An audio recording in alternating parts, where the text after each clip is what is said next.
warahmatullahi wabarakatuh. Perkenalkan, nama saya Muhammad Eda Badana dari kelas 7B. Ingin ceramah tentang sholat adalah tiang agama. Bismillahirrahmanirrahim.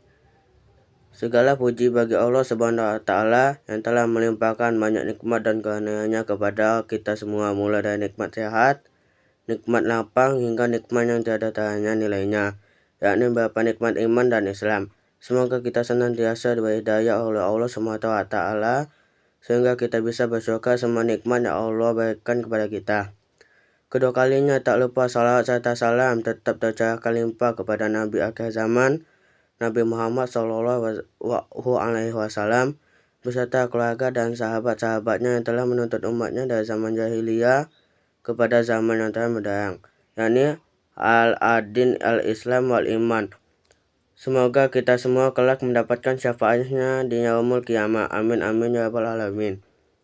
Hadirin yang dimuliakan oleh Allah Subhanahu wa Ta'ala, pada kesempatan kali ini saya akan menyampaikan ceramah singkat tentang sholat. Allah Subhanahu wa Ta'ala dan Rasulnya telah banyak memberitahu melalui firman-firman-Nya kepada kita bahwa mendirikan sholat sangatlah penting. Rasulullah Shallallahu Alaihi Wasallam bersabda yang artinya, sholat adalah tiang agama. Sabda yang paling sederhana tetapi maknanya yang sangat besar. Dalam agama Islam, sholat diibaratkan sebagai tiang sebuah bangunan. Jika kita tidak melaksanakan sholat, diibaratkan tiang itu rapuh atau roboh, sehingga bangunannya juga ikut roboh karena tiada lagi penyangga.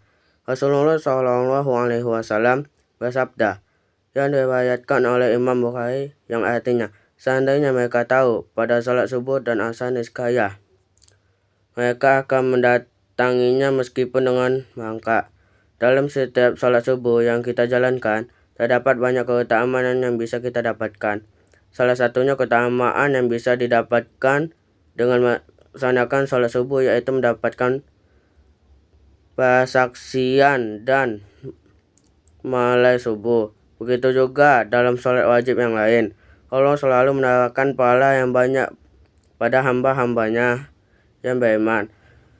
Hadirin yang dirahmati Allah Subhanahu wa Ta'ala, dalam pelaksanaannya, sholat tidak hanya menjadi sekadar kewajiban yang harus dikerjakan. Lebih dari itu, sholat merupakan salah satu bukti seseorang beriman terhadap Allah Subhanahu wa Ta'ala. Berapa banyak sekarang manusia yang dengan mudahnya, bahkan tanpa ada rasa sesal, meninggalkan sholat. Berapa banyak orang yang senantiasa meninggalkan sholat subuh karena menonton bola semalaman. Berapa banyak pekerjaan meninggalkan sholat demi kebahagiaan dunia semata. Pertanyaan di atas sudah seharusnya kita membuktikannya dengan selalu menjalankan sholat wajib dalam keadaan apapun. Dalam sebuah hadis sahih menjelaskan bahwa yang membedakan antara orang mukmin dengan kafir adalah sholatnya. Allah Subhanahu wa Ta'ala berfirman dalam Quran surat Al-Ma'un ayat 4-5 yang artinya, maka celakalah orang yang sholat, yaitu orang yang lalai terhadap sholatnya. Dalam saat ini Allah Subhanahu wa Ta'ala mengawali kata celaka bagi orang-orang yang lalai dalam sholatnya, karena kalimat celaka itu seringkali oleh Allah digunakan untuk menasihati orang kafir. Dengan arti lain bahwa orang yang lalai terhadap sholatnya maka disejajarkan dengan orang kafir. Sehingga tidak heran jika dalam hadis Nabi Muhammad yang telah dijelaskan sebelumnya bahwa yang menjadi pembeda antara mukmin dan kafir adalah dari salatnya.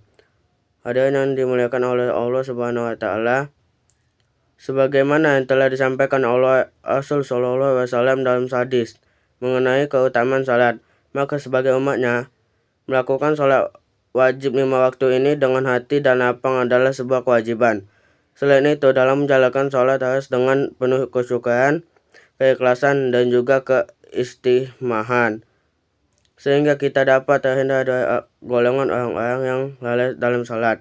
Sebelum saya menyelesaikan ceramah pada hari ini, mari kita berdoa kepada Allah Subhanahu wa Ta'ala agar kita dijauhkan dari perilaku-perilaku yang dengan sengaja dan dengan mudahnya melalaikan sholat.